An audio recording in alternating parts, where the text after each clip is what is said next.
Buka dengan Assalamualaikum warahmatullahi wabarakatuh. Waalaikumsalam warahmatullahi wabarakatuh. Kita akan membahas terkait dasar-dasar deep learning, ya di antaranya itu adalah ini jaringan saraf tiruan atau artificial neural network, ya. Ini jaringan saraf tiruan itu merupakan dasar dari deep learning. Kita lihat di sini, ini secara konsep, ya. Kalau jaringan saraf biologis itu, ya artinya otak manusia berisi jutaan sel saraf atau neuron kan, yang bertugas memproses informasi tentunya. Neuron saling berinteraksi satu sama lain, mendukung kemampuan kerja otak manusia. Nah, ini dari sel saraf atau neuron yang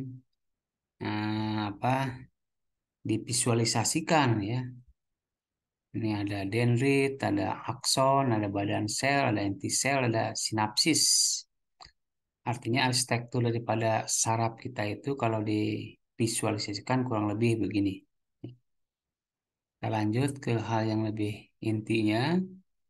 Di sini sel saraf itu ya kalau yang tadi kita jelaskan ini komponen utamanya komponen utama neuron dapat dikelompokkan menjadi tiga bagian. Ada dendrit bertugas untuk menerima informasi atau jalur input bagi soma. Ya, kemudian ada badan sel. Soma itu tempat pengolahan informasi. Di badan sel terdapat inti sel yang bertugas mengolah informasi. Ada juga akson bertugas mengirimkan impuls sinyal ke sel saraf lain, ya, jalur output bagi soma. Nah, kita lihat di sini jaringan saraf tiruan itu nanti meniru cara kerja neuron, ya, otak manusia, gitu ya. Jadi nanti ada pemrosesan informasi terjadi pada neuron, ya. Sinyal mengalir di antara sel. Neuron melalui satu sambungan penghubung. Setiap sambungan penghubung memiliki bobot yang bersesuaian. Bobot ini akan digunakan untuk menggandakan, mengalihkan sinyal yang dikirim melaluinya. Setiap sel saraf akan menerapkan fungsi aktivasi terhadap sinyal hasil penjumlahan berbobot yang masuk kepadanya untuk menentukan sinyal. Analogi JST dengan, ya, jaringan saraf tiruan, ya, dengan jaringan saraf biologis seperti, ya. Ada node, ada input, ada badan sel, ya, ada input, ada dendrit kalau biologis, ada output, ada akson, ada bobot, ada sinapsis. Itu, ya, ini hanya pengetahuan aja, ya, pengetahuan untuk mendasari. Ini model struktur neuron JST, ya, artinya ada input dari neuron lain ini, ya, ada bobot, ya, kemudian di sini ada apa? Formulasi, ada perhitungan, ada fungsi aktivasi, ada output. Nah, output ke neuron lain, ya, kalau dihubungkan sama jaringan yang lain. Ini kalau kita lihat di sini, ya, dilihat di sini tuh, ya, di sini model saraf itu, ya, ini input dan signal, ya, nanti ada input tuh ada X1, X2 sampai X, ya, P di sini, ya. Nanti ada bobot, ya, bobot. Ini ada sinapsis, synaptic weight, artinya bobot di sini. Kemudian ada function ini, summing function, artinya ada penjumlahan, ya, penjumlahan dari input dengan bobot ini, kemudian ditambah bias. Kemudian nanti ada fungsi aktivasi, baru nanti akan keluar. Ini model sel saraf atau neuron, ya.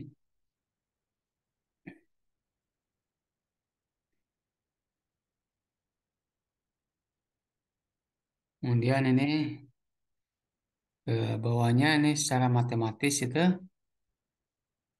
nanti kan secara matematis model ini tadi apa? vektor ya. Ini fungsi itu bobot dikalikan input ini ya. Bobot kalikan input. Sini ya intinya apa? Indeksnya kan dimulai dari 0 sampai dengan nilai P.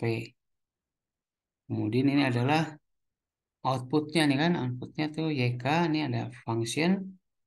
Di sini ada vektor ya. Nanti kita bisa lihat yang sederhananya. Ini summation function, artinya fungsi yang digunakan untuk mencari rata-rata bobot dari semua elemen input. Ya. Bentuk sederhananya adalah dengan mengalihkan setiap nilai input ya X dengan bobotnya dan menjumlahkannya. Menjumlahkannya berarti bobot dikalikan input ya ditambah ini berulang berarti ya berulang artinya penjumlahan ini penjumlahan secara matematik. Nah, summation function itu diibaratkan dengan sebuah neuron yang memonitor sinyal yang datang dari neuron-neuron lain. Neuron ini menghitung penjumlahan ya, berbobotnya dan kemudian menentukan sinyal untuk dikirim ke neuron-neuron lain. Nanti ada fungsi aktivasi dipakai untuk menentukan keluaran suatu neuron.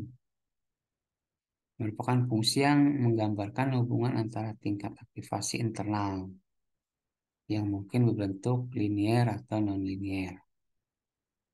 Beberapa fungsi aktivasi ya jaringan saraf tiluan diantaranya heart limit, ada purelin, ada sigmoid, ya, sigmoid function.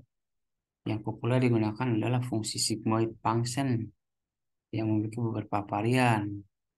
Ada sigmoid logaritma, sigmoid biner, sigmoid bipolar, dan sigmoid tangan. Fungsi aktivasi heart limit memberikan batasan tegas 0 atau 1. Purelin memisahkan secara linier. Sigmoid berupa fungsi smooth bernilai antara 0 sampai dengan 1 bila biner. Antara -1 sampai 1 bila bipolar. Fungsi aktivasi kan, fungsi aktivasi heart limit. Heart limit itu A-nya 0 jika N-nya lebih kecil daripada 0. A-nya 1 jika N-nya lebih besar daripada 0. Ini 1, ini 1. Ini kalau bipolar ya, yang heart limit kan. Kita nanti lihat pada aplikasinya yang lebih sederhana. Karakteristik JST dapat belajar dari pengalaman. Algoritma untuk JST beroperasi secara langsung dengan angka sehingga data yang tidak numerik harus diubah menjadi data numerik ya, dikonvert dulu kan. JST tidak diprogram untuk menghasilkan keluaran tertentu. Semua keluaran atau kesimpulan yang ditarik oleh jaringan didasarkan pada pengalamannya selama mengikuti proses pembelajaran. Pada proses pembelajaran, ke dalam JST dimasukkan pola-pola input dan output. Lalu jaringan akan diajari untuk memberikan jawaban yang bisa diterima. Ini lanjutan karakteristik JST ditentukan oleh pola hubungan antara neuron disebut dengan arsitektur jaringan. Metode penentuan bobot-bobot dan persambungan disebut dengan pelatihan atau proses belajar jaringan. Kemudian ada fungsi aktivasi. Arsitektur ya, pada JST neuron-neuron akan dikumpulkan dalam lapisan-lapisan atau layer yang disebut dengan lapisan neuron. Neuron-neuron pada suatu lapisan akan dihubungkan dengan lapis-lapisan sebelum dan sesudahnya. Informasi yang diberikan pada jaringan saraf akan dirambatkan lapisan ke lapisan, mulai dari lapisan input sampai ke lapisan output melalui lapisan tersembunyi atau hidden layer. Nah, ini contohnya kan ada nilai input masuk ke neuron pada lapisan input ya. Neuron-neuron pada lapisan tersembunyi ada hidden layer. Nilai pada lapisan output, kemudian nilai output. Ini adalah arsitektur dari ya, jaringan saraf tiruan. Arsitekturnya faktor terpenting untuk menentukan kelakuan satu neuron adalah fungsi aktivasi dan pola bobotnya. Umumnya neuron yang terletak pada lapisan yang sama akan memiliki keadaan yang sama, fungsi aktivasi yang sama. Bila neuron-neuron pada suatu lapisan, misal lapisan tersembunyi atau hidden layer, akan dibungkus dengan neuron-neuron pada lapisan lain, ya lapisan output misalkan. Maka setiap neuron pada lapisan tersebut, hidden layer ya, juga harus dihubungkan dengan setiap neuron pada lapisan lainnya, lapisan output. Ada beberapa arsitektur dari JST.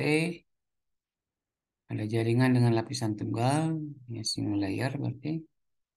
Ada jaringan dengan banyak lapisan, multi layer.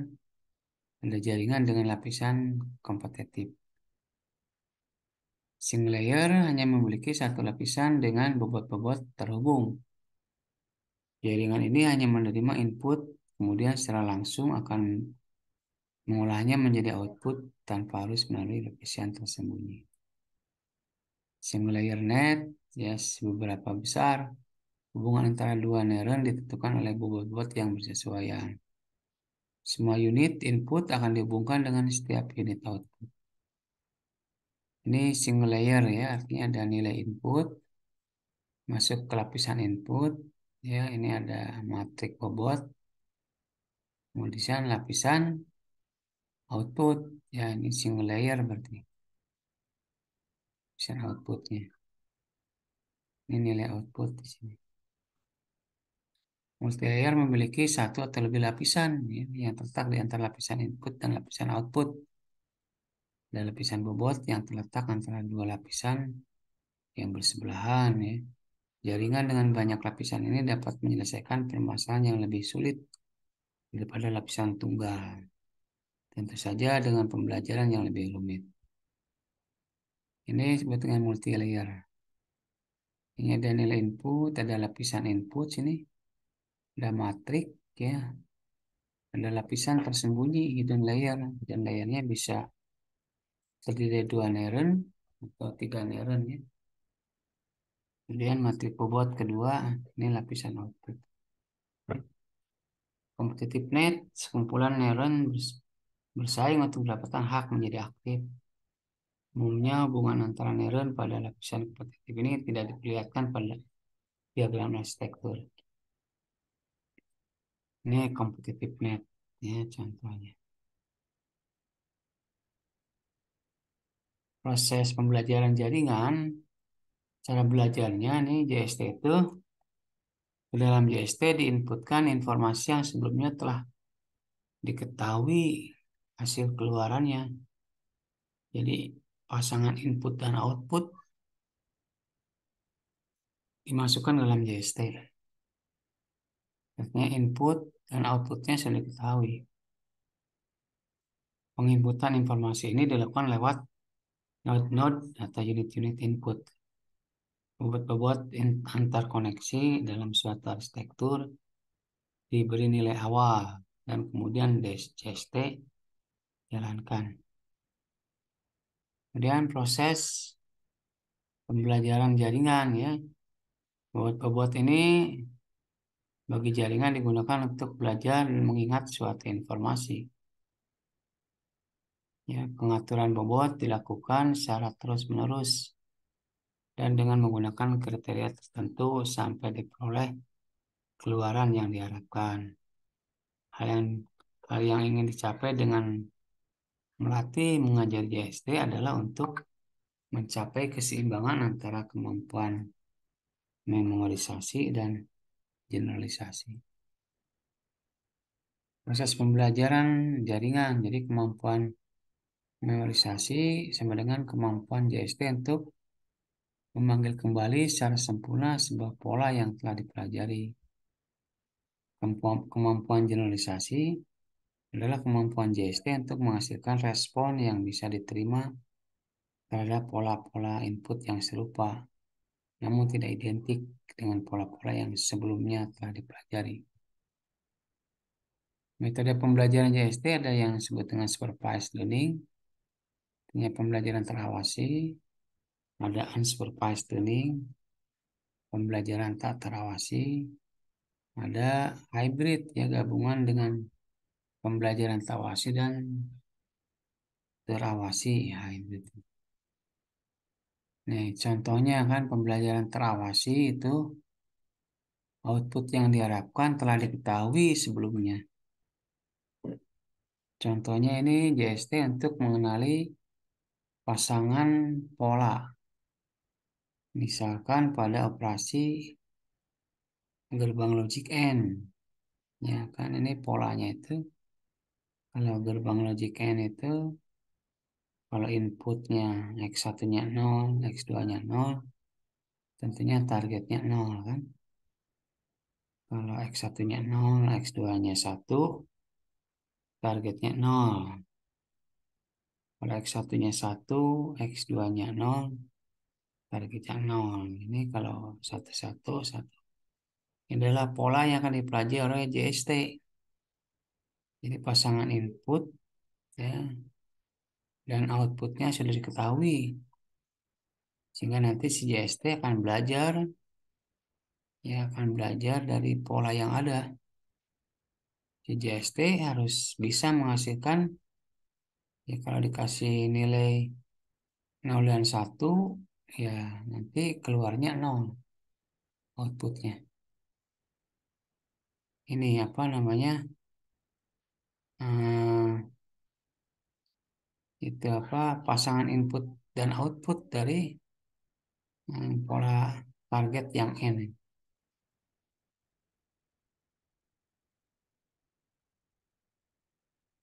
Pembelajaran terawasi ya, suatu pola input akan diberikan ke suatu neuron pada lapisan input.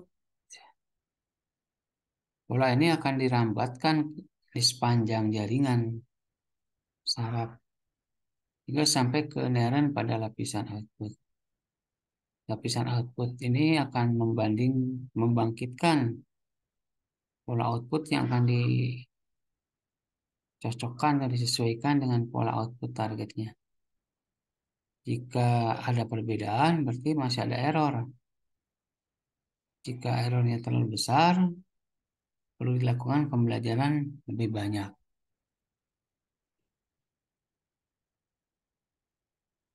Kalau pembelajaran tidak terawasi, tidak memerlukan target output, ya, tidak dapat ditentukan hasil yang diharapkan selama proses pembelajaran. Nilai bobot disusun dalam suatu rank tertentu tergantung nilai input yang diberikan. Tujuannya untuk mengelompokkan unit yang hampir sama dalam satu area tertentu. Nah, hybrid yang merupakan kombinasi dari kedua pembelajaran tersebut. Ya, sebagian dari bobot-bobotnya ditentukan melalui pembelajaran terawasi dan sebagian lainnya melalui pembelajaran tak terawasi. Nah, ini yang udah kita pelajari kan model HAB itu, model jaringan saraf tiruan yang paling sederhana. Ya, paling sederhana model HAB itu. Artinya ini kan kalau ada input X1 dan X2, ini ada bobot ya. Oh, ini ada summary ya, ada formulasi untuk menghitung input dan bobot ya. Jadi ada X1 kali W1 tambah X2 kali W2 ditambah bias. Ini apa formulasinya. Kemudian ada Y-in. Y-in itu nanti akan masuk ke sebuah fungsi aktivasi kan. Di sini fungsi aktivasinya ya nanti dipilih banyak fungsi aktivasi. Nah, fungsi aktivasi di sini hanya untuk mengontrol output nanti. Output. Nah, ini model HAB itu. Algoritmanya model Hebb ini nih. Jadi pertama inisialisasi semua bobot ya.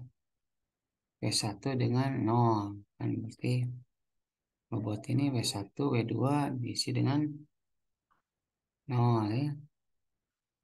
Untuk semua vektor input S dan unit target T lakukan ini. Set aktivasi unit masukkan ya. XI sama dengan SI. Set aktivasi unit keluaran Y sama dengan T. Perbaiki bobot menurut persamaan ini ya. Bobot bobot baru itu W lama tambah perubahan bobot ini delta bobot. Delta bobot ini kan rumusnya. Ya ada input dikalikan Y kan. Perbaiki bias menurut persamaan ini. Bias itu ada bias baru, bias lama ditambah dengan ini apa? Tambah dengan Y, yaitu outputnya kan. Ini algoritma dari model Hebb ya. Algoritma daripada model Hebb.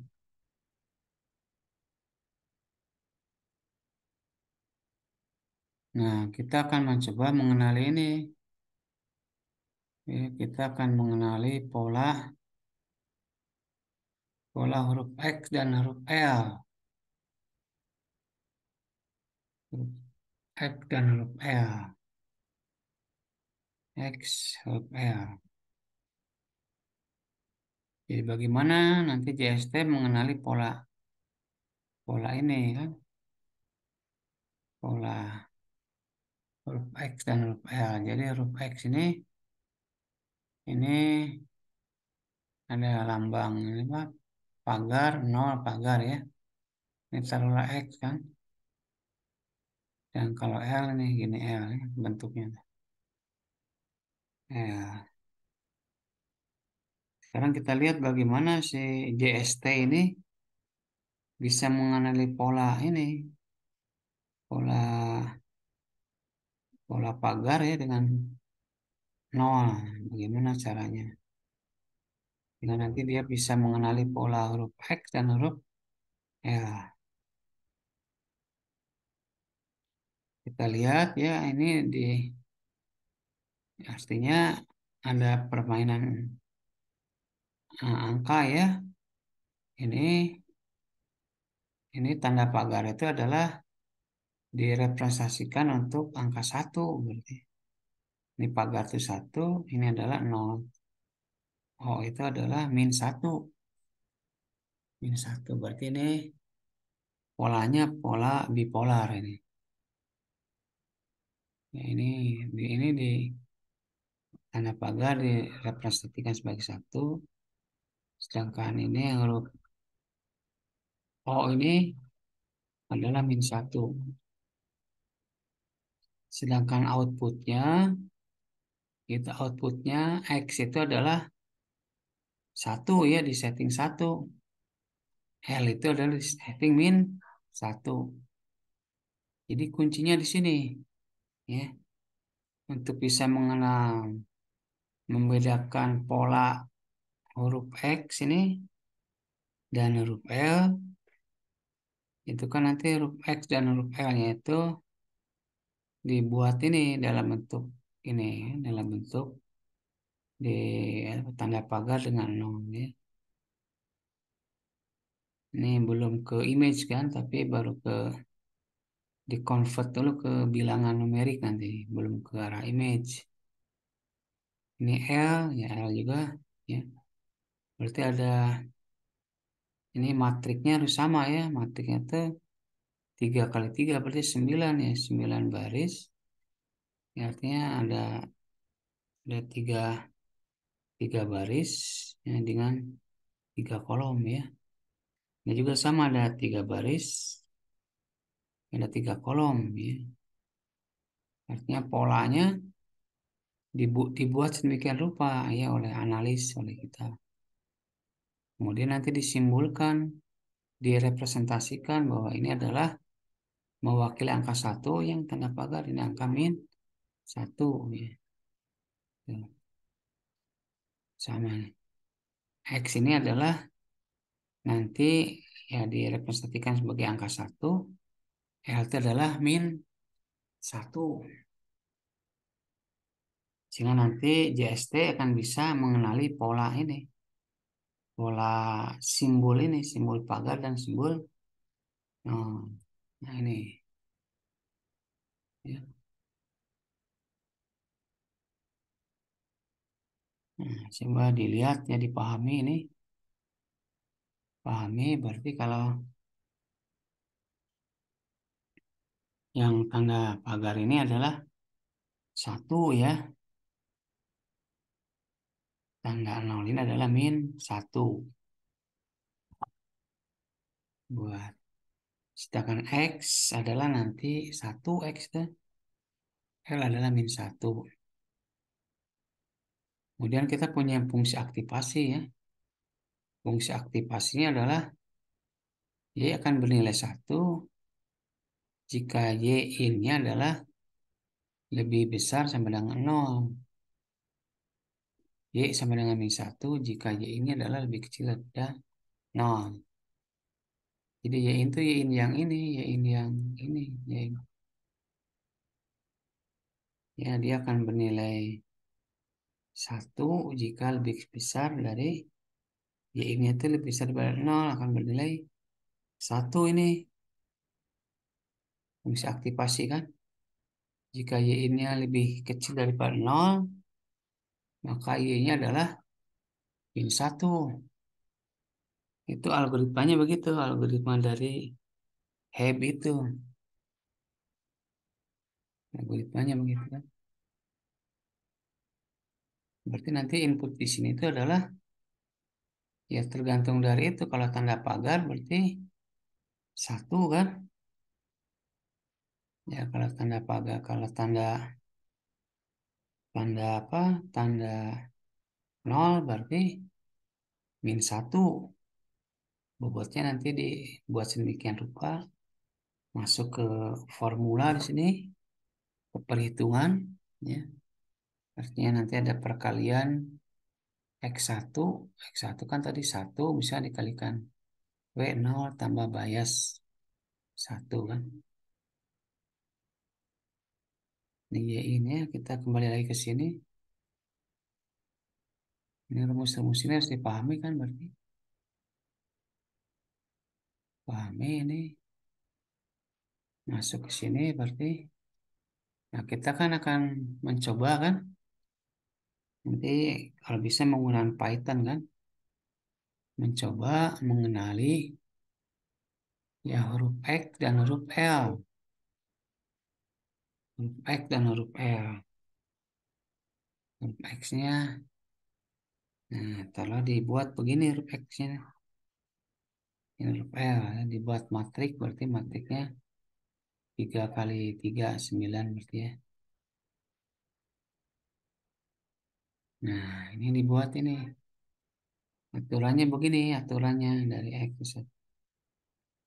Ya, sehingga ini pasangannya begini, pasangan dari huruf X adalah targetnya satu, pasangan dari huruf L targetnya satu. Coba saya mau Bapak bertanya nih. Ini untuk input daripada huruf X ya, input. Input pertama ini berapa? Siti Aisyah. Satu, Pak. Ya, betul. Ini Negatif satu. ya, betul. Nah, siapa lagi ya tanya nih? Ari Surahman. Ada Ari Surahman.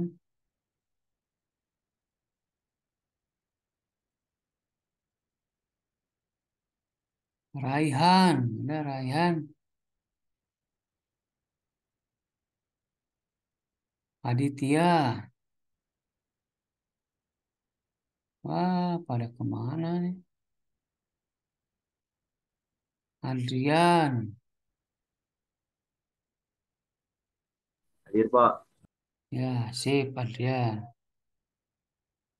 Ini input, kita tadi input ke satu. Ini ini kan dianalogikan tadi ya, Adrian ya. Ini kan pasangan input, pasangan input untuk huruf X ya. Pasang input, pasangan inputnya kan harus ada nilai nih. Targetnya satu. Ini tadi kalau tanda pagar begini berapa Adrian? Inputnya berapa ini nilai ini?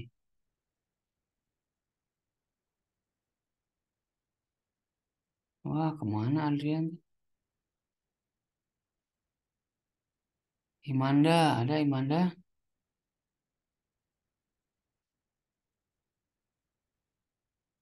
Novan, ada Novan?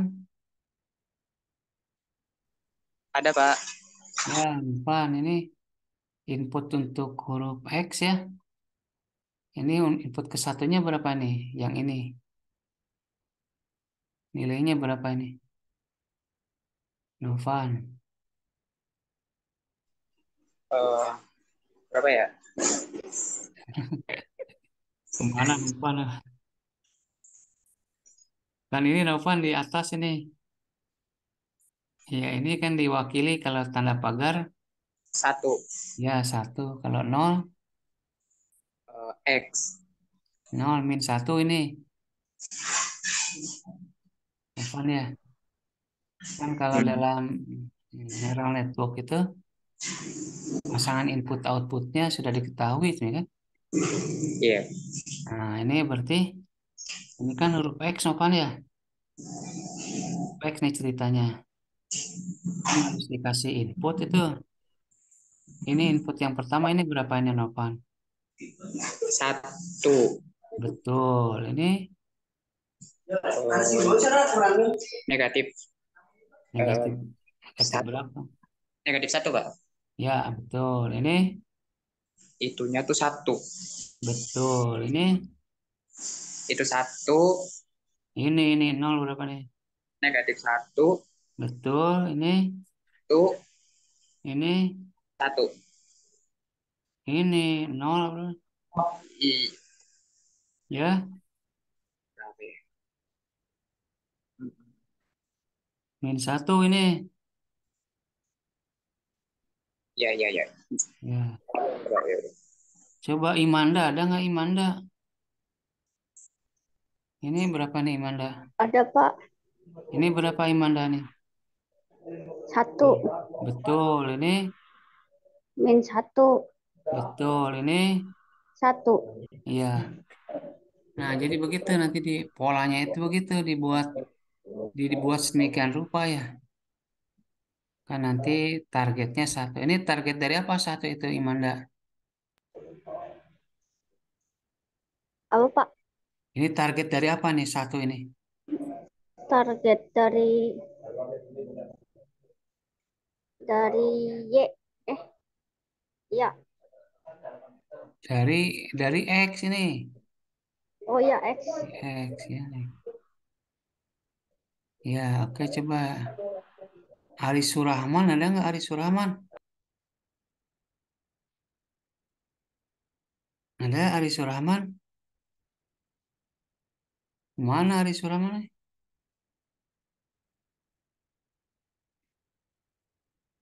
Wah, ngojek gitu Aris Surahman nih. Raihan ada nggak?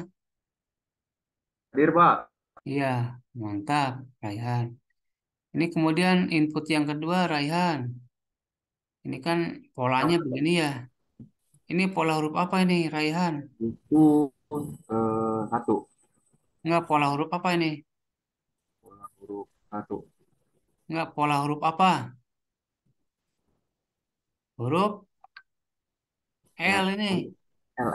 betul, Iya, betul. L, pola huruf L. Nah, pola huruf L ini kan harus diinput ya.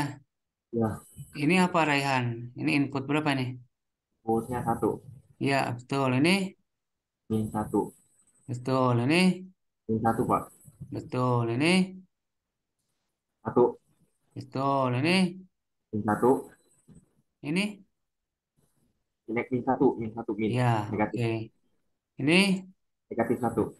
Betul. Ini? Satu, Betul. Ini? satu, Ini? satu. Ya, oke. Kemudian nih target min satu tuh mewakili apa nih? Mewakili Huruf apa? huruf L. Ya, betul. Oke, ya udah pada connect ya. Jadi modelnya begitu, model untuk mengenali huruf X dengan L dengan cara sederhana. Nanti kalian kalau pakai deep learning menggunakan algoritma yang berbasis image kan. Ini sederhana menggunakan algoritma Heb ya, sederhana. Oke kan, kita lanjut kan. Oke, kita lanjut.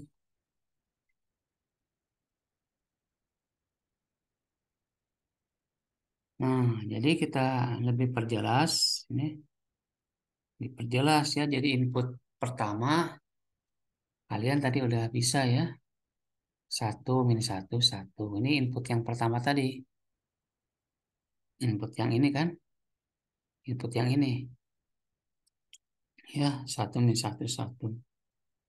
Nah, ini input yang pertama. Kemudian nanti ada perubahan bobot kan. Perubahan bobot itu, perubahan W itu kan adalah X kali T. Berarti X-nya itu input, T-nya target ya. Maka nilai perubahan ini, perubahan bobot ini, perubahan bobotnya. Ya, delta bobot ya, perubahan bobot. Untuk tiap input adalah ini. Untuk tiap input, kan berarti bobot ini kan, nah ini bobot ini nih. Ini kan dihitung nih bobot ini nih. W1, W2 itu dihitung. Kalau ini kan tadi udah ketahuan ya. Input yang pertama satu min satu satu ya. Nah ini dibuat juga ini bobot ini. Bobot, bobot ini. Nanti dibuat bobot baru kan. Nah sebelum dibuat bobot baru, nah dihitung dulu perubahan bobotnya. Perubahan bobotnya kan ini tadi. Rumus-rumus perubahan bobot. Ini kalau bobot baru tuh bobot lama ya W lama kalikan perubahan bobot. Perubahan bobotnya ini kan.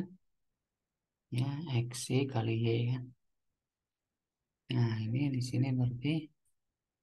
Nah ini perubahan bobotnya itu kan rumusnya. Nah, input kali target ya. Input kali target berarti W1-nya inputnya 1.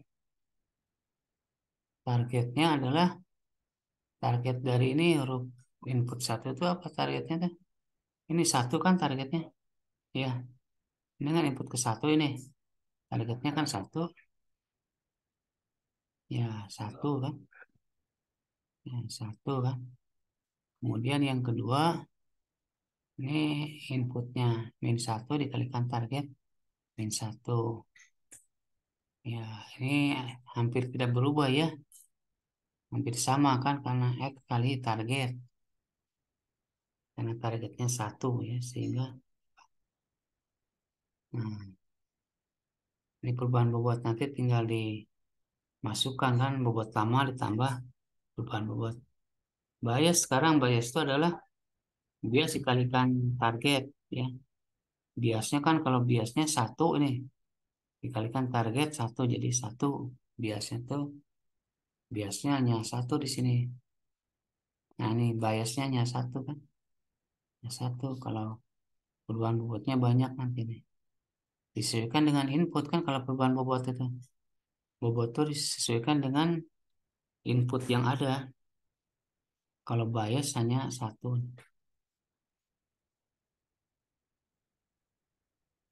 Hmm, ini input kedua. Input kedua tuh yang huruf L. Huruf L. Berarti huruf L hampir sama perhitungannya tadi. Ya, perubahan bobotnya input kalikan target. Targetnya kan tadi huruf L itu min 1 ya. Berarti inputnya 1 dikalikan min 1. min 1 kan targetnya, sehingga perubahan bobotnya min 1 untuk huruf yang kedua, untuk input yang kedua, yaitu huruf L. Ini pun adalah inputnya min 1 dikalikan min 1 jadi 1. Nah, ini ada perubahan kalau ini, si perubahan bobotnya. Ya. Karena yang berikutnya, itu kan inputnya min 1 dikalikan targetnya adalah tadi min 1 targetnya ini. Nah, ini targetnya, target daripada huruf L. Ini targetnya. Ya, sehingga di sini nanti berubah ya, jadi 1. Berikutnya ke bawah sama ya. Inputnya ini 1 dikalikan target min 1 jadi min 1. Ya, polanya sama, ngitungnya sama. Bias pun ini adalah biasnya 1 dikalikan target. Targetnya kan min 1. Target ini tadi, target huruf L ini adalah min 1. Nah, sehingga adalah biasnya min 1. Nah, sehingga bobot baru, ya bobot baru untuk bobot baru untuk input yang pertama kan, ya. Bobot baru untuk input yang pertama.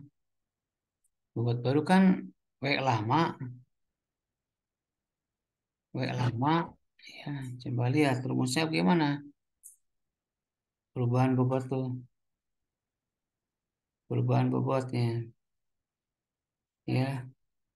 W lama, ya W lamanya kan 0 nih, W lamanya 0 ya. Ditambah dengan perubahan bobot. Nah, ditambah dengan perubahan bobot ya, perubahan bobot. Nah, W lama, perubahan bobot.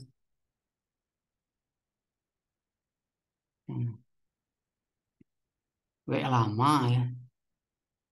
Ditambah dengan perubahan bobot. Perubahan bobotnya berapa tadi?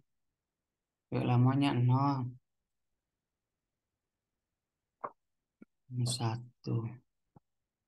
W lama. Nah, dikali atau ditambah nih rumusnya tuh. Kalau ditambah berarti bukan 0 ya, W lamanya 0 kan. Perubahan bobotnya adalah 1 ya. Perubahan bobotnya 1.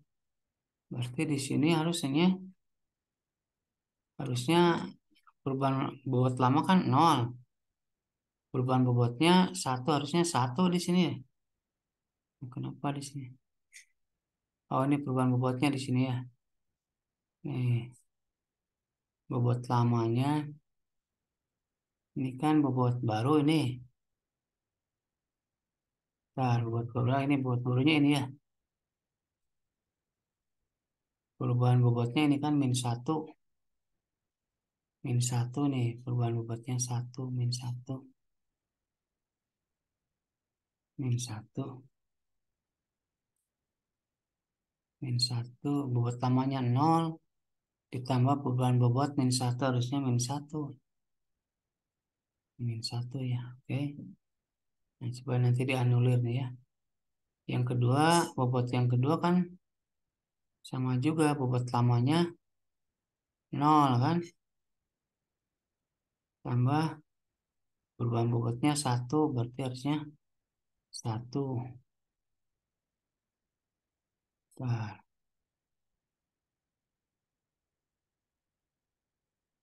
dan bobot lamanya kan ini kan perubahan bobot ya. Bobot lamanya yang 0 itu.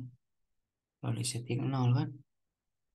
Ini bobot lamanya kan, ini bobot barunya kan 1 ya. Ya, coba nanti dikoreksi nih. Nah, ini kan perubahan bobotnya. Ini inisialisasi semua bobot tuh. Ya, W lamanya nih kan. W lamanya 0 ini. Ya. Nah, ini perubahan bobotnya kan. Ini kan W baru itu adalah W lama berarti 0 ya. ditambah dengan perubahan bobot. Perubahan bobotnya kan ini rumusnya. Ya. Tinggal di sini harus dikoreksi nih. Ya, dikoreksi yang ini ya. Ya, koreksi. Kalau bias kan -1 ya. Bias kan di sininya awalnya ini isolasi bobot ya, ini isolasi berbagi biar bias ya.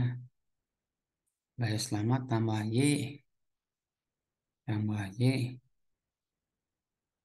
tambah Y. Bias lama tambah Y. Bias.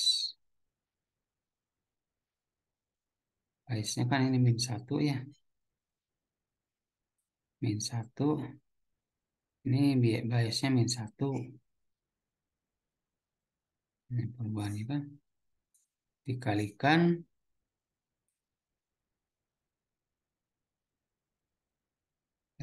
targetnya kan ini 1 ya.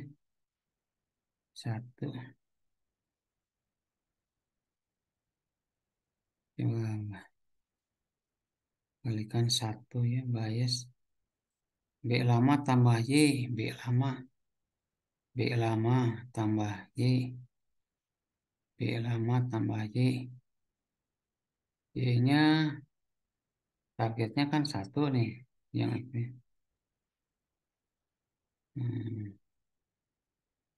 Ya, 1 ya. Biasnya kan ini -1 nih. -1 tambah 1, 0. Betul kalau ini. Kalau bias. Coba ini nanti dicek lagi nih ya tentang bobotnya. Bobot ini dicek lagi. Oke, kita lanjut ke ini kan. Nah, kemudian setelah kita menghitung itu tadi, menghitung apa? Input, ya, menghitung bobot, perubahan bobot, ya, bobot baru. Kemudian bias tadi, bias sudah dihitung, baru dimasukkan ke sini nih. Ya, masukkan ke rumus itu, rumus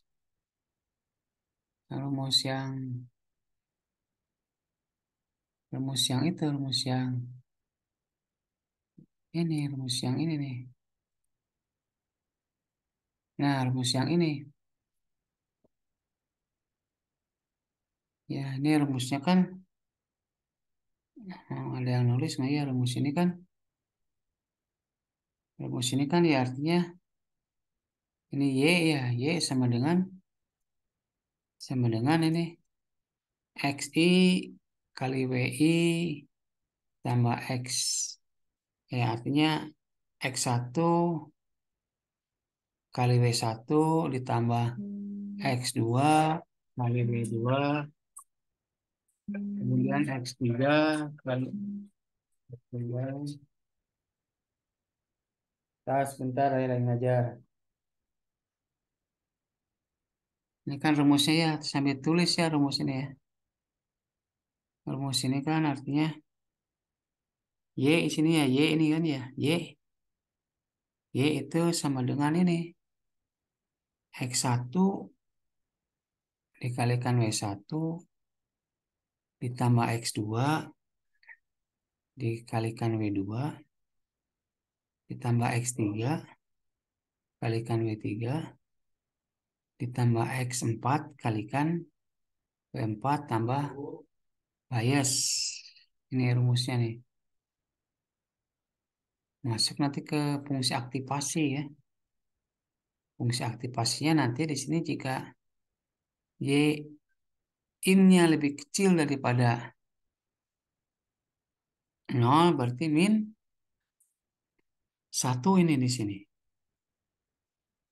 Jika Y in-nya lebih besar daripada 0, Y-nya adalah 1 ya.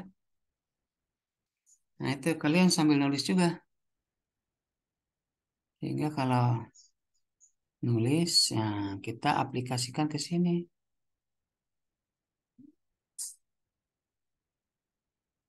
Nah, aplikasi ke sini. Buat baru ke input 1 ya, ke input 1 kan berarti X1 kan. X1-nya kan 1 ini. X1-nya 1 ya. Dikalikan W1. Di sini W1-nya 0 lah. Taruhlah ini 0 ya, W1-nya 0 kan. Kemudian nanti ini inputnya kan -1 ya. Ini 002 kan. Itu kan 1 ya. X1 1 dikalikan bobotnya 0 ditambah X2 -1 dikalikan bobotnya 0 ditambah dengan X3 kan 1 ya dikalikan bobotnya 2 ya. Terus berikutnya ini yang 1 -1 1 kan. Bobotnya yang ini jadi -2 2 dan 0. Ya, sehingga ditambah dengan -1 dikalikan bobot ya. Tambah input 1 dikalikan bobot. Ditambah dengan ini apa? Input kalikan bobot. Tambah input kalikan bobot. Tambah input kalikan bobot. Input kalikan bobot. Jadi ini semua dikalikan ini input ini kan. Input ini dikalikan. Ini bobotnya ini. Ya, biasnya ini 6. Nah, bobot. Jika nanti ini dijumlahkan sama dengan 8. Jadi Y-nya sebagian 1 ya. Sesuai dengan target ya. Y-nya 1. Nah, 8. Kenapa 1? Karena Y-nya lebih besar. Y-nya lebih besar daripada 0 kan. Y ini lebih besar 0. Nah, Y ini lipat 0. Ini kan tadi menjumlahkan tadi kan X1 kali bobot 1 ya. X2 kali bobot 2 tambah biasnya itu nanti 0 kan. Nah, Y ini hasilnya dari penjumlahan ini semua adalah tadi 8 kan. 8 itu di sini masuk ke fungsi aktivasi. Ya, di mana fungsi aktivasi itu menentukan bahwa kalau Y-nya lebih besar daripada 0, maka Y-nya adalah 1 outputnya. 1. Sementara ini kan X-nya yang huruf pertama X, itu adalah targetnya 1. Nah, begitu. Kemudian yang berikutnya, aplikasi yang berikutnya, yang kedua ya, berarti yang kedua. Yang kedua juga sama, inputnya dimasukkan, inputnya ini nih. Inputnya, ini input yang kedua ya, ini dimasukkan. Ya, masukkan nanti biasnya ini -1 biasnya.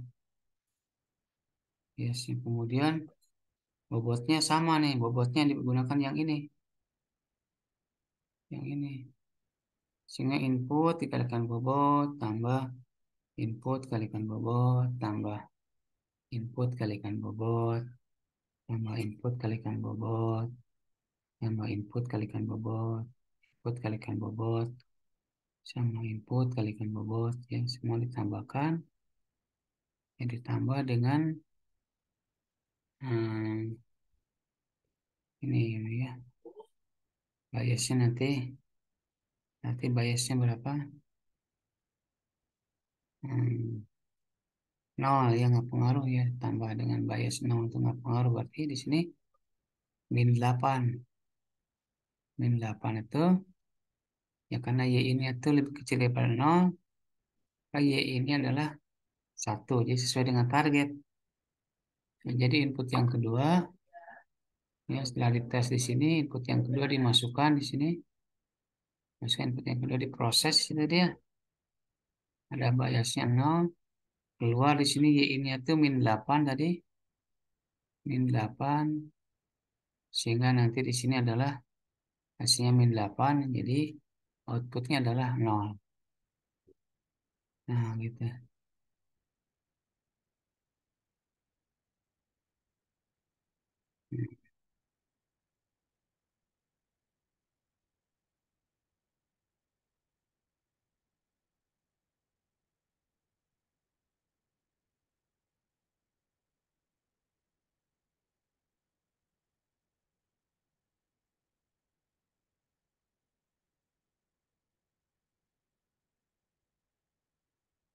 Ya, jadi model HEB itu inputnya ditentukan ya. Ini inputnya adalah bilangan bipolar. Jadi 1 sama -1 bipolar. Karena masih terlalu sederhana, ya memang inputnya hanya 1 dan -1. Outputnya pun adalah hmm, inputnya adalah bilangan biner ya. 1 dan 0 antar. Inputnya tuh memang udah ditentukan ya. Udah ditentukan. Inputnya udah ditentukan kan. Ya, inputnya udah ditentukan ya. Inputnya adalah bilangan biner dan bilangan bipolar. Jadi inputnya 1 - 1 kan tadi Sita Aisyah bertanya bagaimana inputnya bisa dirubah jadi 2 atau 3. Dalam kasus model HEB nggak bisa karena inputnya adalah input bilangan bipolar. Bipolar itu hanya ranknya itu adalah 1 dan -1. Jadi bilangan desimal nggak bisa 1 dan -1 karena ini sebagai representasi dari itu dari huruf X dan L ini direpresentasikan dalam bentuk bilangan bipolar. Jadi nggak bisa kalau dirubah dengan nilai angka 2 atau 3 si inputnya itu. Artinya polanya dibuat sedemikian rupa. Ya, itu ya.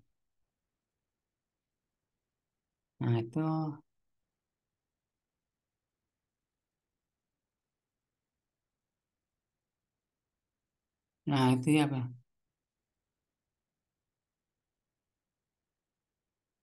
Nah, tadi kan udah dikenal berarti polanya ya. Targetnya 1 dengan -1. Jadi JST sudah bisa mengenali pola, ya, pola dengan algoritma yang metode apa? Metode HEB ya, yang metode HEB gunakan itu udah bisa mengenali pola huruf X dan huruf L dengan algoritma yang dibuat oleh HEB. Ya, di uji coba itu yang masih sederhana sih HEB, tapi dia udah punya kemampuan untuk mengenal huruf X dan huruf L. Bisa aja nanti dia bisa juga mengenal apa namanya buah apel dan daun apel. Nah, dengan model HEB ini, ya, dengan pendekatannya pendekatan menggunakan bilangan bipolar.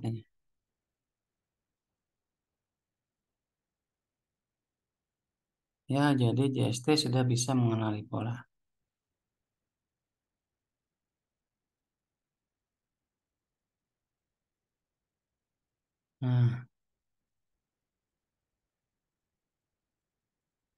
Nah, begitu caranya itu. Jadi bentuk paling sederhana dari JST digunakan untuk mengklasifikasikan pola khusus yang biasa disebut dengan ini linearable separable. Terbatas hanya untuk mengklasifikasikan 2 kelas saja.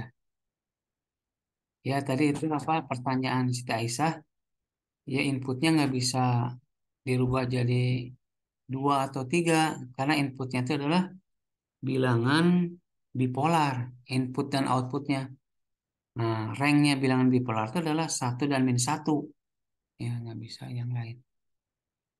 Ya, dengan begitu dia udah bisa mengenal pola huruf X dengan huruf L. Nanti ada latihan yang lain juga ya, bisa mengenal buah apel dengan daun apel.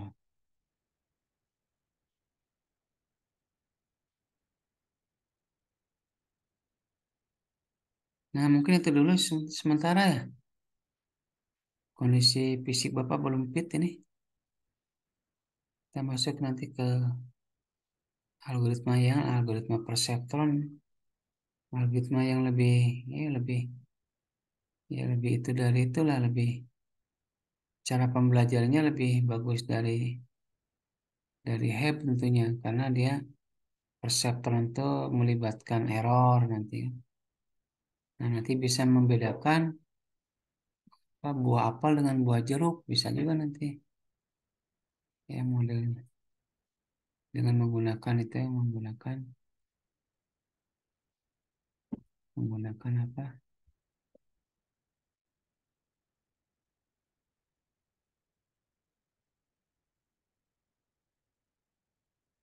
Menggunakan apa? Perseptron nanti ya.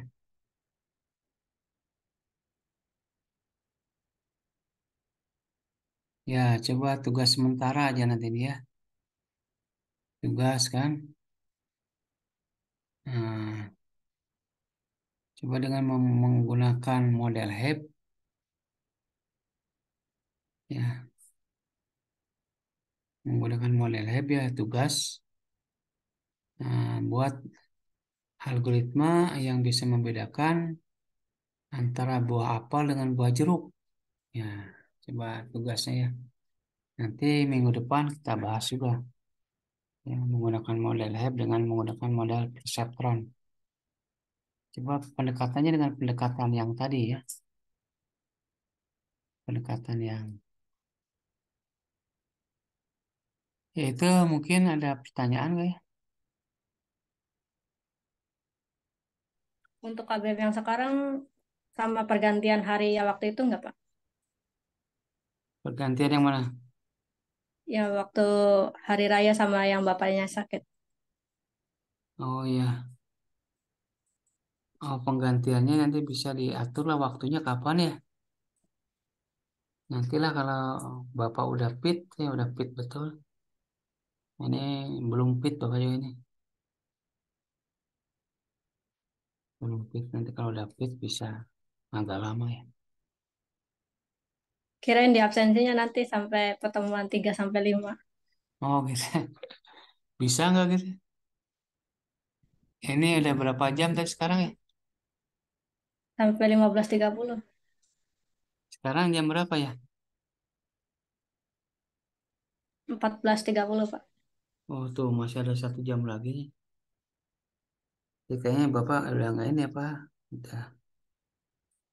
Atau lanjutkan dulu sedikit ya perseptron ya. Nah, perseptron aja nih. Nah, membedakan ini ya, perseptron nih. Karena pernah juga kita dulu membahas perseptron ya. Pernah ya membahas perseptron ya. Sebelumnya. Belum, Pak. Oh, belum ya. Belum ya, coba. Nah, ini perseptron ya. Ini perseptron atau gini nih, perseptron. Perseptron ya bentuk paling sederhana dari JST kan. Digunakan untuk pengklasifikasian pola ya. Ini kita akan belajar perseptron artinya nah, perkembangan dari metode HEB ini. Perseptron kan. Nah, modelnya itu ada input gini kan. Nanti ada modelnya threshold biasnya itu kan. Hampir mirip sebetulnya. Tapi dia menggunakan threshold. Nah, threshold. Ini arsitekturnya. Hampir sama adanya inputnya, perubahan bobotnya ya. Ini kan masuk di sini nanti. Tapi dia dibatasi oleh threshold nanti. Ya apa? Dikendalikan oleh nilai threshold si outputnya tuh. Kalau tadi kan dikendalikan oleh si model HEB itu dikendalikan oleh Jika Y-in-nya lebih besar pada 0, maka outputnya adalah 1 ya. Jika Y-in-nya lebih kecil daripada 0, maka outputnya adalah min 1. Itu kan fungsi aktivasinya begitu di model HEP. Nanti di model perseptron ada namanya model ini, threshold ini. Ya. Ya kita lihat nanti ke bawah ya, ini contohnya. Perseptron ya. Vektor input ya bisa ya hampir mirip ini. Nah, ini perseptronnya. Aturan pembelajaran atau learning rule-nya ya. Errornya sinyal kesalahan dinyatakan. Jadi kalau dalam perseptron nanti ada error namanya. Ada galat. Jadi besarnya error ini ditentukan oleh target dikurang oleh output.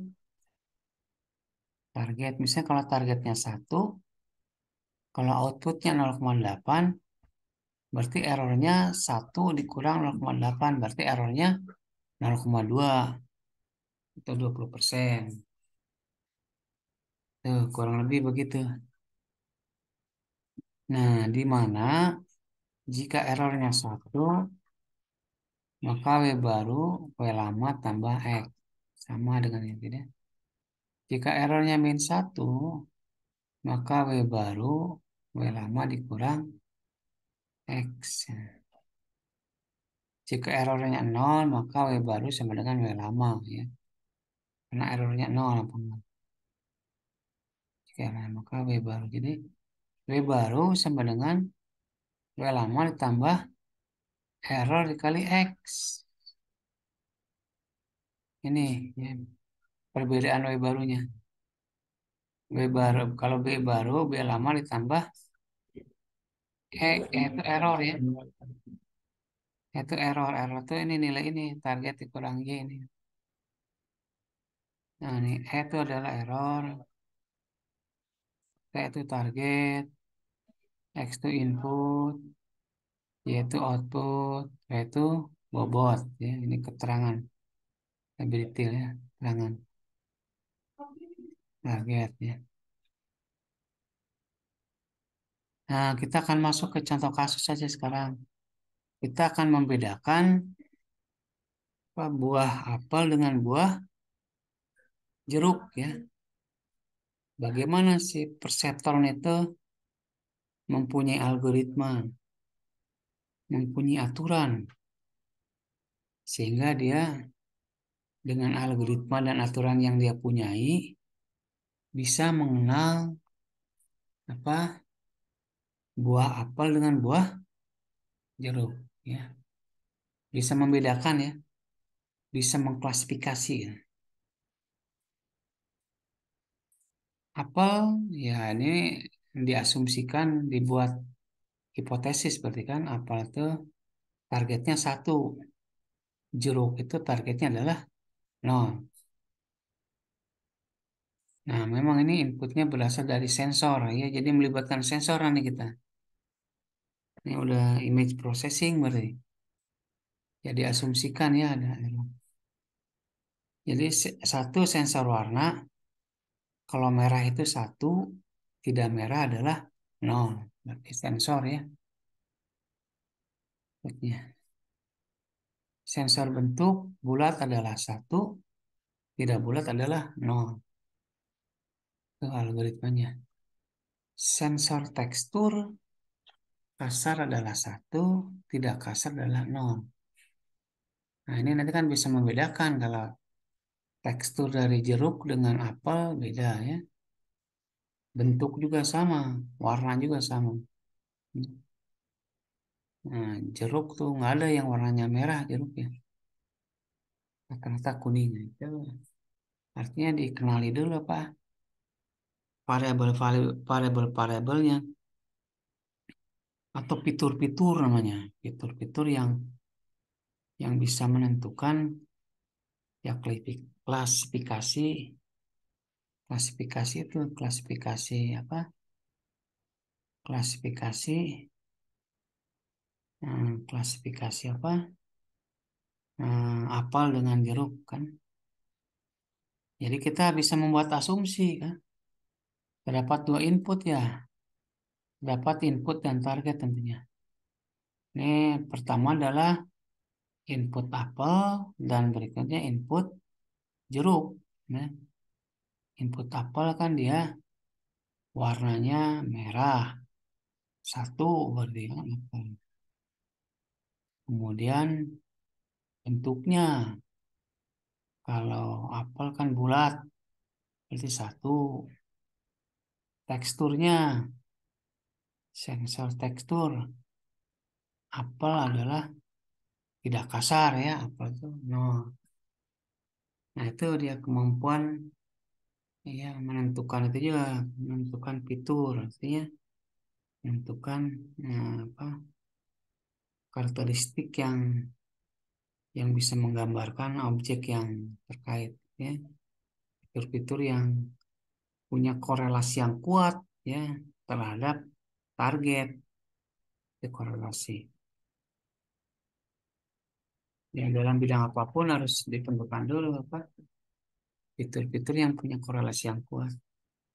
Nah untuk yang jeruk ya tentunya jeruk itu di sini apa jeruk ya jeruk itu jeruk itu sensor warnanya artinya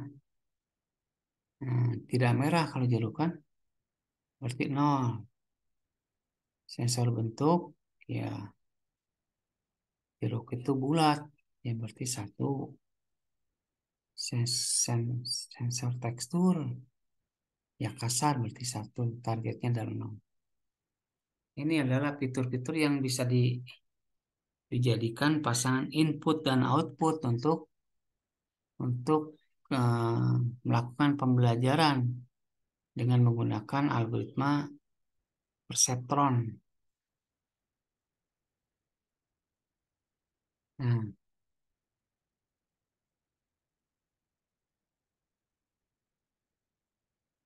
ini apa ya prosesnya?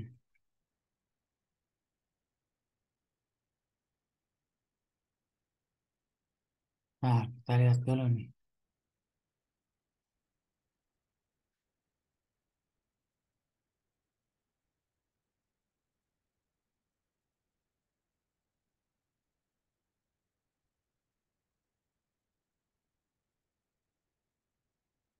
Nah, dari ini udah bisa kalian buat sebetulnya. Yang ini ya. Yang tadi ini yang ini yang melanjutkan yang ini kan. Melanjutkan yang ini kan input dan targetnya sudah bisa kita tentukan ini. Untuk menentukan ini ya buah apa? Jeruk dengan apel kan. Pasangan input outputnya ini udah kita temukan ya. Yang menggunakan fitur-fitur warna, sensor bentuk dan tekstur. Sehingga kita buat itunya apa? Dengan bentuk numerik di transformasi menggunakan bentuk bilangan biner. Nah, di sini tadi inputnya, kalau ini beda kasus nih. Beda kasus nih, ada 3 input. Nah, contoh kasus. Nih. Ya, coba nanti kita nanti proses ya, mungkin ini untuk tugas nih. Tugas kan? Untuk latihan di rumah. Ya, nih kita lihat yuk contoh kasus yang lain. Kalau ini ada 3 input yaitu X1, X2, dan X3. Ya, ini sama juga ya, X1, X2, dan X3 ya, sama kan? Yes. Nanti ada 3 bobot, yaitu W1, W2, dan W3. Ya, ini sesuai dengan itu kan, sesuai dengan bobot itu sesuai dengan itunya, dengan apa, dengan input kan. Nah, dengan input. Kemudian ada summary ya. Tentukan bobot secara random misalkan. Nah, bobotnya itu 0,5, 0,5, 0,5. Nih bobot ini tuh 0,5. Inisialisasi bobotnya 0,5, bukan lagi 0 tadi. 0 ya, 0,5. Oke. Hitung jumlah input yang berbobot ya, jumlah input yang ini. Jumlah input ini. Nah, ini nih jumlah input ini kan. Ini rumusnya sama ya kan. Rumusnya sama, jadi W1 dikalikan input dikalikan bobot ya. Inputnya kan tadi 1 dikalikan bobotnya 0,5. Ya, tambah dengan inputnya 1 dikalikan bobot. Inputnya 0 dikalikan bobot. Input yang ini kan inputnya yang ke 1, 1, 1, 0 ya. Untuk untuk apa nih? Untuk 110 itu untuk apel ya. Ini apel, ini adalah jeruk. Apel jeruk ya. Nah, sehingga nanti di sini 1 nilai ini ya, nilai neuronnya di sini ya. Nah, ininya 1 ini. Di sini keluarannya 1, belum masuk fungsi aktivasi kan. Ini keluar dari sini 1 F-nya nih. Y ini ya kalau di habit itu kan ini. Nah, bukan F ini, V ya. 1. Nah, fungsi aktivasi yang menggunakan hard limit. Hard limit, jadi Y-nya dengan 0 jika ya V-nya adalah lebih kecil daripada 0, 0. Y-nya 1 jika nih, V-nya lebih besar daripada 0. Ini hard limitnya ya. Jadi Y1 sesuai target. Ya. Sesuai target, berarti yang ini kan 1. Ini untuk hafal kan? Target. Jadi bisa mengenal pola dengan perseptron. Itu untuk input pertama. Jadi di sini memang belum kelihatan, belum memproses error ya. Ini langsung dikenali kan. Nanti pada tingkat selanjutnya ada error ya. Itu si outputnya tidak langsung 1. Ya, untuk yang kedua nih, cek bobot apakah cocok dengan input kedua ya. Input kedua kan 0, 1, 1 dengan target 0, bobotnya sama 0,0. Ya, jadi masuk ke rumus ya. Bobot dikalikan input ya, tambah bobot kalikan input, bobot kalikan input 1. Ya, Y-nya menggunakan hard limit. Y-nya 1 tidak sesuai dengan target. Nah, ini tidak sesuai dengan target ini. Tidak sesuai dengan target. Targetnya kan adalah targetnya kan 0 ini. Yang 011 targetnya 0. Padahal kita olah, kita proses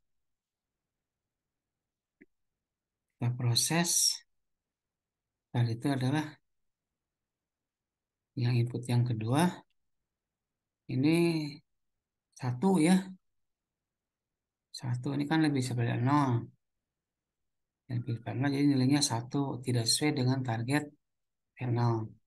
Maka harus dilakukan perubahan bobot. Nah, ini perubahan bobot karena tidak sesuai dengan target yang sudah ditentukan.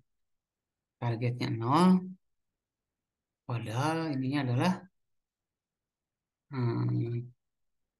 output dari JST-nya 1. Sehingga apa yang harus dilakukan? Yaitu nih melakukan perubahan bobot. Bobotnya tidak bisa 0,5, 0,5, 0,5. Maka harus dilakukan perubahan bobot. Perubahan bobot. Bagaimana cara melakukan perubahan bobot? Ya? Itu tadi menggunakan ini perubahan bobot melibatkan error kan. Itu dengan cara ini. W baru, W lama, W lamanya kan tadi 0,5 ya. Ditambah dengan error dikalikan output. Error. Tentunya error di sini harus dicari dulu. Nah, cari dulu apa? Nilainya kan. Di mana error itu adalah target dikurang dengan Y. Targetnya kan kita 0. Ya. Targetnya 0 yang kita punyai kan. Targetnya itu adalah ini 0 targetnya. Target daripada buah jeruk itu adalah 0. Ya. Targetnya 0. Nah, targetnya 0, setengah outputnya adalah 1, sehingga 0 min 1, min 1. Errornya itu min 1. Maka buat barunya adalah W lama ditambah dengan min 1. Dikalikan dengan X. W lamanya tadi kan 0,5. Ya, 0,5 nih. 0,5. Ini kan min 1 dikalikan X, jadi min X ya. Min X. Jadi 0,5 X-nya adalah 0 ya. Dikurang dengan 0 ya. Yang berikutnya X-nya adalah 1 ya. Inputnya nih kan 0, 1, 1.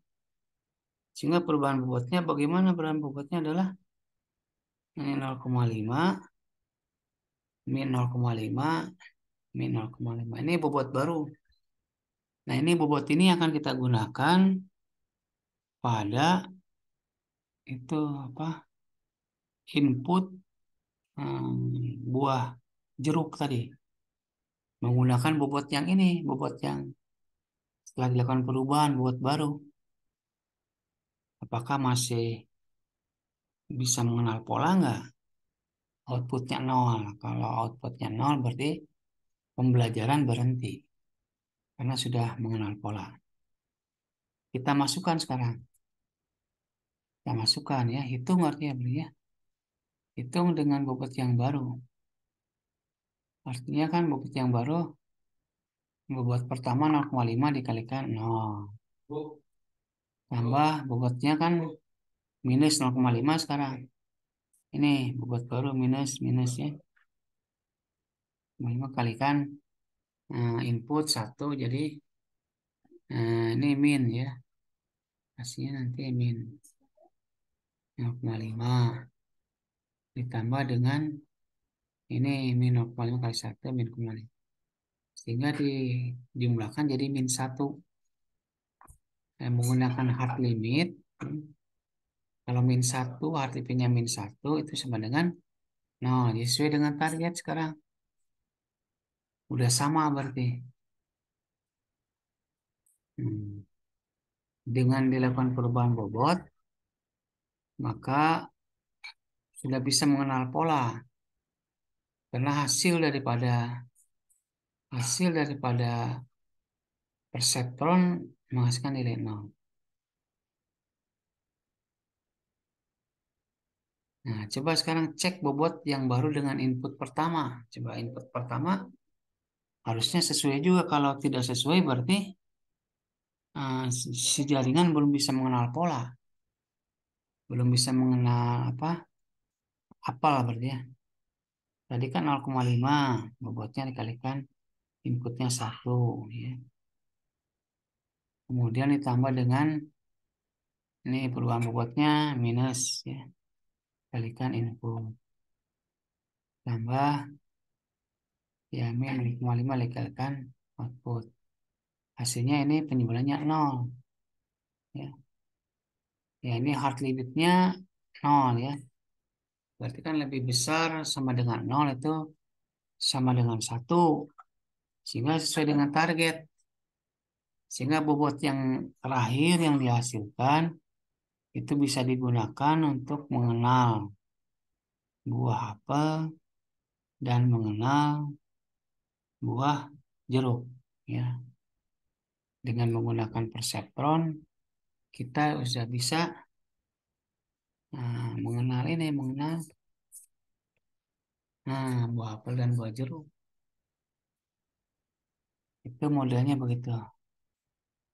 Algoritmanya ya bisa aja nanti bagaimana implementasinya dalam Python sekarang dibuat programnya.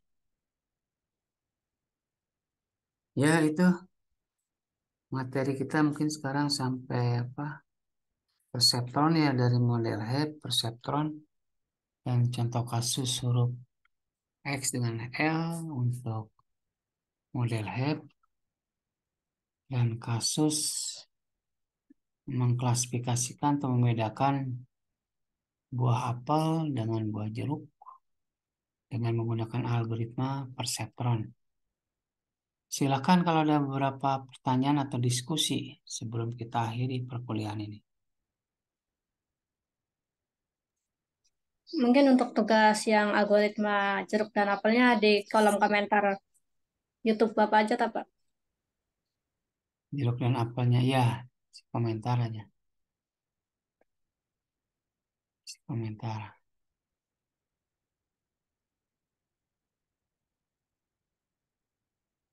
Ada lagi, coba ada latihannya nggak di sini?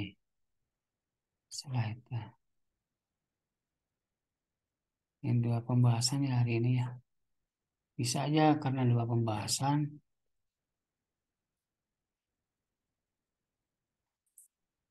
Oh, ini ada kasus 2 nih. Test problem. Bisa nggak kalau kasus 2 nih? Ini apa nih test problem? Kasus.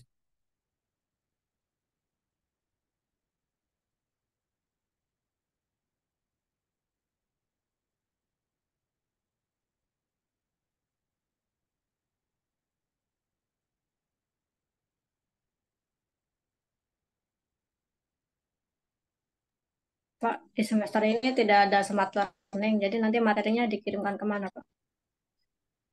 Mau buat ini, baca-baca di rumah. Boleh dikirim kemana nanti ya? Ke WA dulu gitu ya, kemudian dikirim ke Smart Learning gitu. Ke WA dulu ya. Bisa nggak sih Taisa di upload ke Smart Learning? Semester ini tidak ada, Pak. Tadi Oh, saya sudah buka smart learning-nya. oh nggak ada. Iya, Ya ke WA aja lah. Ke WA aja nanti Bapak kirim ini supaya untuk memperdalam ya. Memperdalam nih. Ini apa nih? Oh nanti ada kasus yang lain ya. Ya itu untuk sementara nanti dikirim ya sama Bapak ke WA aja ya. ya, Pak. Ke WA aja. Ya untuk absen bisa aja karena materinya banyak, ini bisa absen 2 kali bisa ya.